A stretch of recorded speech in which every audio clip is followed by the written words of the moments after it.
What's going on, everybody? Welcome back to another video. So this is going to be the first video in a little bit of a series where we're going to be breaking down some of the most popular trading indicators to make sure that you guys have kind of another tool to add to your toolbox going into each and every trading day. But the one thing that I do want to say before we start breaking down this first indicator, which is going to be the RSI, the Relative Strength Index, is that there isn't going to be just one indicator that is going to be sort of the cheat code that's going to allow you to just turn yourself into a money printer in the stock market every single day. You're going to have to use a lot of these indicators that we're going to be talking about in combination with one another, doing some different types of analysis in order to kind of come to a conclusion on where you think a stock is going to go over your investment or trade horizon. Now, this one right here, RSI, the Relative Strength Index, is a key pillar of what we like to talk about a lot in 1348 all of the time. And I want to make sure that you guys have a full breakdown on this and some examples on exactly how to use this indicator, some of the strengths and some of the weaknesses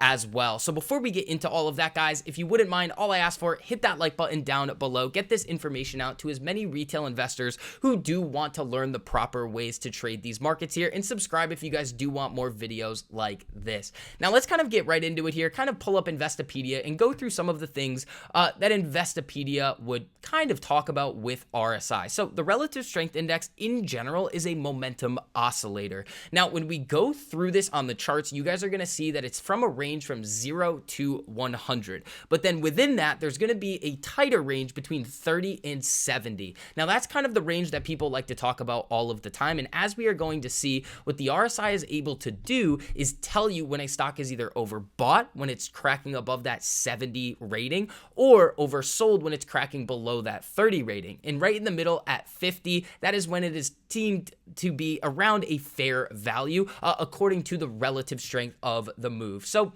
as we can see here, the RSI is a pretty simple calculation here. It's going to be 100 minus the quantity 100 divided by 1 plus the average gain and the average loss. The average gain or loss used in this calculation is the average percentage gain or loss during a look back period. The formula uses a positive value for the average loss. Periods with price losses are counted as 0 in the calculations of average gain. So that's kind of the quick breakdown of exactly what this is, but let's kind of go into a chart here, break this down so we can understand how to use this in our everyday trading. So when taking a look at Apple here, we're going to be looking at just the chart here. We do have 1348 on here. Again, guys, most powerful EMA crossover strategy, which we will cover in some of these videos here. We do have our own proprietary trading algorithms that front run some of these crosses. You're able to get in before these crosses happen. They're able to predict. That algorithm called Pythagoras is absolutely awesome. We have Invictus as well that is predicting on the 5-minute. And then we have Trader Joe that is following all of the normal 1348 rules that is also having a lot of success. Again, these are the best tools that retail investors have access to right now. So if you guys are interested, make sure you check out that link down below. But getting back to RSI here and how to use this with any strategy that you guys might be using, you guys can see kind of on this chart here, as Apple has made its more recent lows, you saw it getting into these oversold territories here down right around 30 here. It hit about 32.60.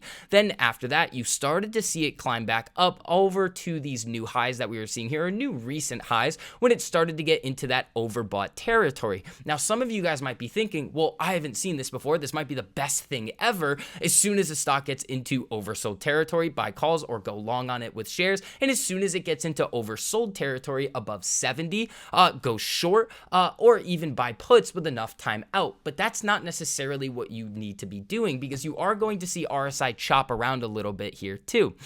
So the main thing that you really are using RSI for is kind of a benchmark, or not necessarily a pivot point, but something to kind of give you a little bit of insight into how aggressive has the move been in this underlying stock in the look back period that you are looking at. So previously, as we can see here in the past, we did see RSI come down to these lows into that oversold territory, bounce right back up. But then you can see that it ends up getting knocked back down, and then the stock starts making these new lows. So it's not an end-all be-all indicator.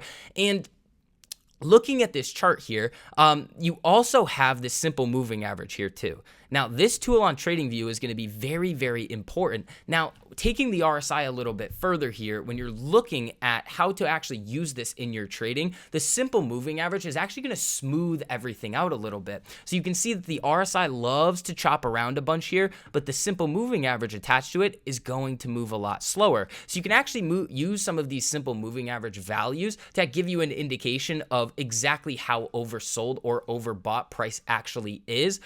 Or you can use where is the RSI, the relative strength index, where is it in relation to this moving average.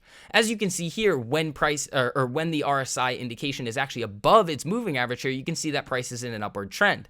But as soon as it cracks down below this moving average here, you can see that price is going in a downward trend. This is one of the best ways that you can actually trade with RSI. Using this moving average here, you can see that as it cracks below, you see the momentum is coming to the downside. When it pops back up, you start to see price get a little bit choppy here as well. So again, you can't necessarily go just based off of, oh, is the RSI at or around, or maybe even below 30, I want to go long. Is it at or around 70? Do I want to go short? There are a couple of other things that you guys need to keep in mind, but as you start using this momentum indicator, you will see that it is a decent indication of, okay, well, as you're starting to get into this 70 range, you hit a high of, let's see here, 76.15 recently on Apple. Well, if you were long in that time period and you started to see it break down below its moving average, that is a great indication of, one, the momentum is shifting, and two, it might be time to either get out of a long position or maybe potentially enter a short position. But again, I want you guys to think about a lot of the other tools that we're going to be teaching you guys too. If you have been along with us for the past about 8 months that we've been teaching you guys about 1348, again, you guys know kind of the deal with using these crosses, the 200 EMA, the MACD, the shaft trend cycle, the ADX, which we are going to be breaking down in further videos. But again, that's kind of the simple breakdown here on the RSI. If you guys did enjoy the information and analysis that I provided for you guys in this video here, make sure you go down and hit that like button. It costs you nothing to do it, but it helps us out a whole lot in getting this information out to as many people who want to learn. Other than that, guys, hope you have a great evening. Peace.